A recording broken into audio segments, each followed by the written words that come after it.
Hello and welcome to maths for me. आज हम लोग क्लास 7 का एप्लीकेशन ऑफ परसेंटेज का पार्ट थर्ड करेंगे, चैप्टर नंबर 5 का। Part third means question number 7 से क्वेश्चन नंबर 1 to 6 का वीडियोस आपको डिस्क्रिप्शन के में उसका लिंक दिया हुआ वहां मिल जाएगा, या फिर आई बटन में क्लिक करके विजिट कर सकते हैं, उसको पहले देख लें।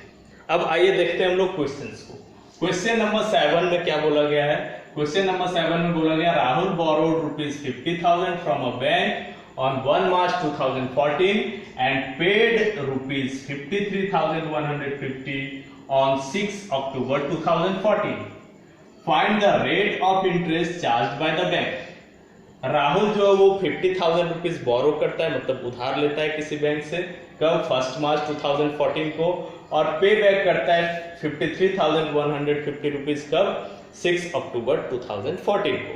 तो बताना है कि बैंक उसको कितना रेट ऑफ इंटरेस्ट चार्ज की है। तो इस क्वेश्चन को सॉल्व करेंगे हम लोग। सबसे पहले देखेंगे यहाँ पर 50,000 रुपीज बोरो किया है, उधार लिया गया है। कोई भी मनी को उधार लेते हैं, बोरो करते हैं, तो वो प्रिंसिपल में काउंट होता है। तो प्रिंसिपल यहाँ पर 50,000 हो गया, और ये हो गया अमाउंट, रीपे किया गया है ऐड करके इंटरेस्ट को, तो ये अमाउंट हो गया, क्योंकि 50,000 से ज्यादा है 53,150, तो वो अमाउंट हुआ। अब अमाउंट के बारे में बाद में देखेंगे। रेट हम लोगों को फाइंड आउट करना है। अब टाइम देखेंगे। टाइम जो है वो मंथ में अलग अलग डेज के हिसाब से होगा। कैसे होगा? मार्च में मैंने 30 डेज निकाला है। कैसे 30 डेज होगा? अगर आपको डे निकालना हो कि फर्स्ट डे से लास्ट डे तक कितना डे हो रहा है, या फिर मान लेते हैं इस हैंड में जितने फिंगर्स है उनको पता करना है, तो ये फर्स्ट फिंगर मान लेते हैं, ये फिफ्थ फिंगर मान लेते हैं।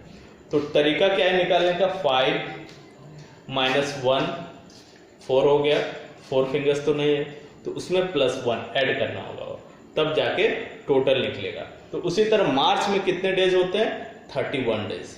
1 मार्च to 31 मार्च। कैसे निकालेंगे हम लोग? 31 - 1 किए तो 30 हो गया, इसमें +1 करेंगे तो 31 डेज होगा। लेकिन मैंने यहाँ पर 31 डेज की जगह 30 डेज लिखा है। क्यों लिखा है 30 डेज? क्योंकि अगर आप बैंक में से पैसा निकालते हैं या डिपॉजिट करते हैं, उसमें रेट ऑफ इंटरेस्ट नहीं लगता है सेम डे में, फर्स्ट डे में, उसके बाद से ऐड होता है। तो फर्स्ट डे एक्सक्लूडेड है, हटा दिया गया है। तो 31 डेज में 1 डे घटाएंगे तो कितना डे होगा? 30 डेज होगा। अब अप्रैल में बात करते हैं। अप्रैल में कितने डेज होते हैं? 30 डेज। मई में 31 डेज, जून में 30 डेज, जुलाई में 31 डेज, अगस्त में भी 31 डेज, सितंबर में 30 डेज, और कहां तक कब पे कर रहा है? 6 अक्टूबर को। तो अक्टूबर में कितना डेज हो गया? 6 डेज। अब इस सबको हम ऐड कर लेते हैं तो कितना हो जाता है? 219 डेज। अब डेज में नहीं बताया गया था, स्टार्टिंग में बताया गया था, डे में नहीं, मंथ में नहीं, ईयर में होना चाहिए। टाइम जो है वो किस में होना चाहिए? ईयर्स में। तो 219 को हम लोग 365 से डिवाइड करेंगे, क्योंकि 1 ईयर में कितना डेज होता है? 365 डेज। तो ये ईयर्स में कन्वर्ट हो गया। अब हम लोग एक जो 73 से ये जनरली डिविजिबल होते हैं, तो ये दोनों ही 73 से डिविजिबल है। ये 73 से 3 टाइम्स में कैंसिल हो रहा है, और ये 5 टाइम्स में कैंसिल हो रहा है, यानी 3/5 ईयर्स आपका क्या निकल के आ रहा है? टाइम निकल के आ रहा है। अब हम लोगों को प्रिंसिपल पता है, टाइम पता है, रेट निकालना है। रेट निकालने के लिए एसआई भी पता होना चाहिए। तो एसआई निकालने का क्या तरीका है? Amount minus principal. इस तरीके से एसआई निकलता है। अमाउंट मैंने बताया ये है 53,150, और प्रिंसिपल कितना है? ₹50,000 है। दोनों को सब्ट्रैक्ट किए तो कितना हो गया? 3,150 हो गया। अब हम लोग रेट निकालेंगे, रेट का फॉर्मूला यूज करके। Rate is equal to SI into 100 upon P into T। SI कितना है हम लोगों के पास? SI है 3,150 into 100, principal is 50,000, and time is how much? Time is 3/5 years। तो 3/5 years टाइम हो गया। अब इसको हम लोग लिख सकते हैं, जीरोस को कैंसिल कर देते हैं, ये 100/20 100 से कैंसिल करेंगे 1 टाइम में, और ये हो जाएगा 5/20 यहाँ पर आएगा, मतलब 500 टाइम्स में कैंसिल होगा। अब इसका जीरोस कैंसिल करेंगे, ये 50 टाइम्स में कैंसिल हुआ, ये हो गया आपका 315 टाइम्स में, 315 टाइम्स में। फर्दर इसको हम लोग लिख सकते हैं 315 न्यूमरेटर में अपॉन 50 डिनोमिनेटर में। अब ये डिवाइडेड बाय 3/5 है, मल्टीप्लिकेशन में लिखेंगे तो 5/3 हो जाएगा।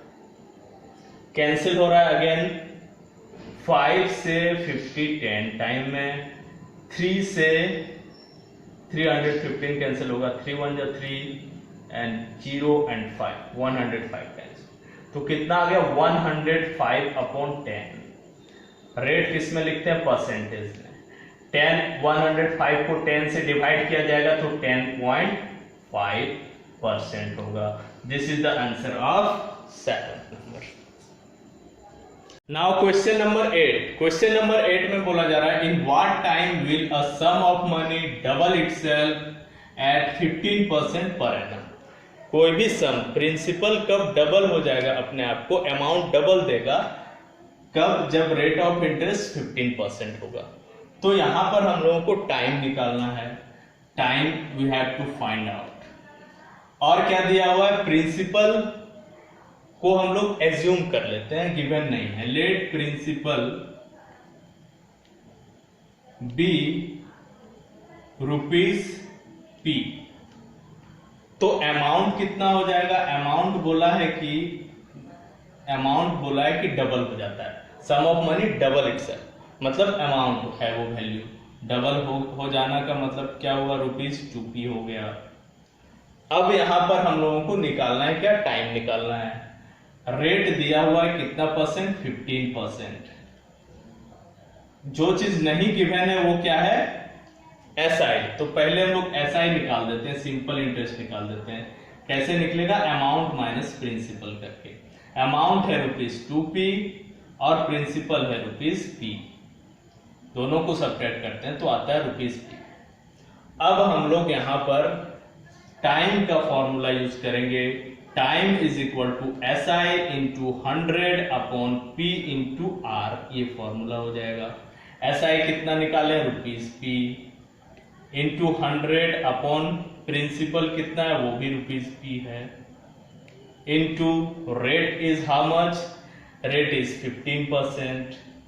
P से P कैंसिल आउट हो गया 1 टाइम में, ये दोनों कैंसिल होगा, 5 3 जा 15 एंड 5 से 20 टाइम्स में। दैट मीन्स टाइम किस में होगा, ईयर्स में, 20/3 ईयर्स।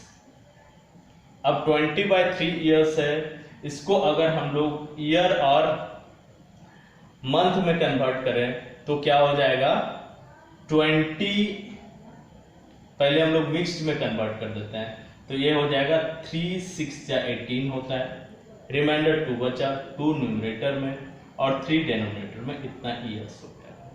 इसका मतलब क्या हो गया, 6 ईयर्स प्लस 2/3 ईयर्स। अब ये जो है 6 ईयर्स तो ईयर में है, 2/3 ईयर्स को अगर मंथ में हम लोग कन्वर्ट करें तो क्या लिखा जा सकता है, 2/3 इंटू 12, इतना मंथ्स होगा, क्योंकि 1 ईयर में 12 मंथ होता है, इसलिए 12 से मल्टीप्लाई किए। ये कैंसिल हो जाएगा, 3 1 जा 3, 3 4 जा 12, तो क्या हो जाएगा 6 ईयर्स प्लस 8 मंथ्स।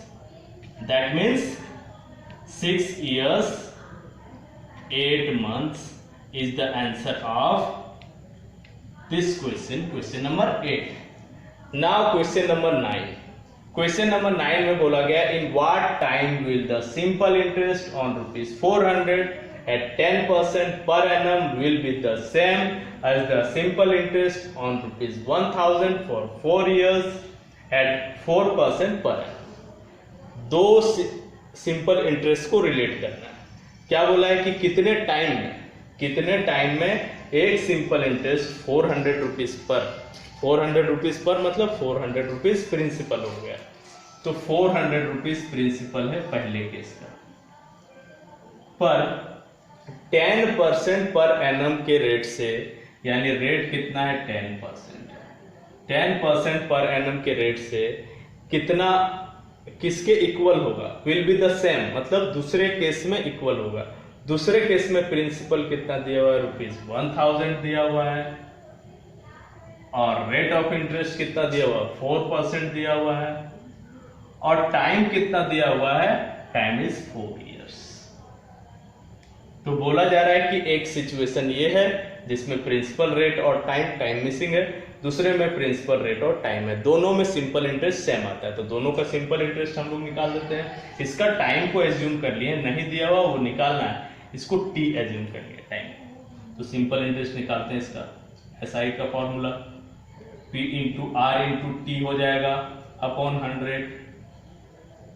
तो क्या हो जाएगा, प्रिंसिपल कितना है 400 है, रेट 10% है, टाइम की जगह टी एज्यूम किया है, 100 से डिवाइड करेंगे हम लोग, 100 से 4 टाइम्स में 400 आएगा, तो क्या हो गया ये 4 into 10 40 into T 40 T rupees में लिख सकते हैं आप। तो ये एसआई आ गया फर्स्ट केस में। अब दूसरे केस में देखेंगे, SI is equal to P into R into T upon 100 again. Principal कितना है हम लोगों का 1000, रेट कितना है 4%, टाइम कितना है 4 years, डिवाइडेड बाय 100। क्या हो जाएगा, कैंसिल आउट हो जाएगा, 100 1 जा 100, 100 इंटू 10 टाइम्स में कैंसिल होगा 100 से। ये क्या होगा, रुपीज में होगा। 10 इंटू 4 इज 40, 40 इंटू 4 इज 160। अब बोला क्या गया है, दोनों ही इक्वल वैल्यूज आएंगे एज पर क्वेश्चन।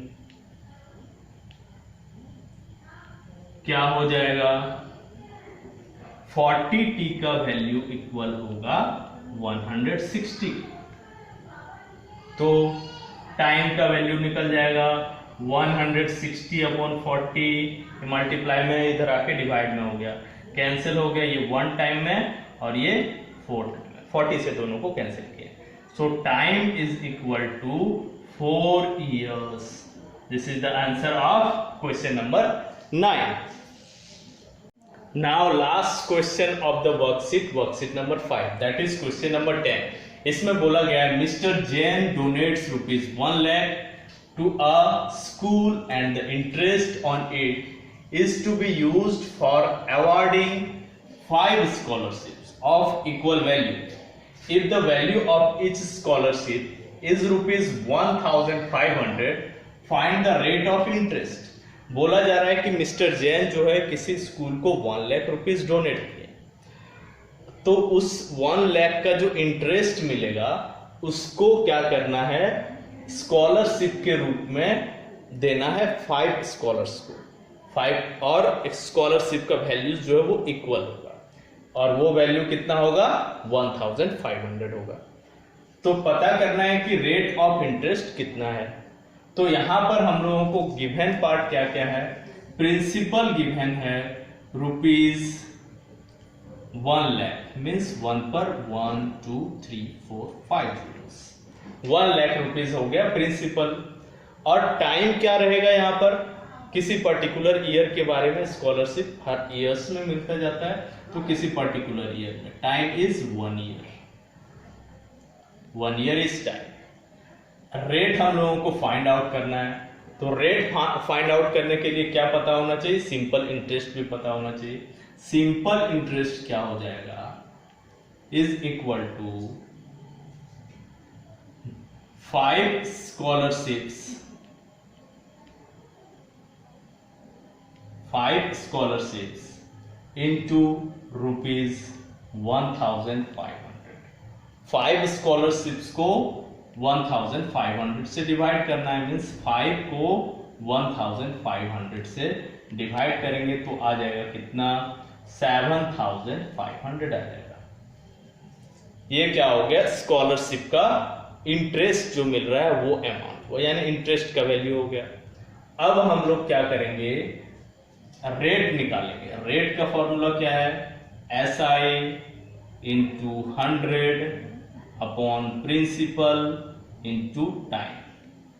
तो SI कितना है हम लोगों के पास 7500, रेट ऑफ इंटरेस्ट कितना है, इंटू 100 लिख देंगे, रेट ऑफ इंटरेस्ट तो निकालना है। प्रिंसिपल कितना है, 1 पर 2 to 4 and 1 5 zeros, और टाइम कितना है 1 ईयर। अब हम लोग कैंसिल आउट करते हैं, 100 से 100 1 टाइम में कैंसिल हो गया, और ये कितने टाइम में कैंसिल हुआ, 1000 टाइम्स में, 1,00,000 टाइम्स में कैंसिल हुआ। फिर से 100 से कैंसिल करते हैं, ये 10 टाइम में 1000 कैंसिल होगा, और ये 75 टाइम्स में कैंसिल होगा। कितना वैल्यू आ गया, 75 into 1 is 75, 10 into 1 is 10, और ये रेट किस में होगा, परसेंटेज में होगा। That means 7.5%. This is the answer of question number 10. That's all. We will meet again in some other video. If you like this video, share this video with your friends and click on bell icon if you have subscribed the channel.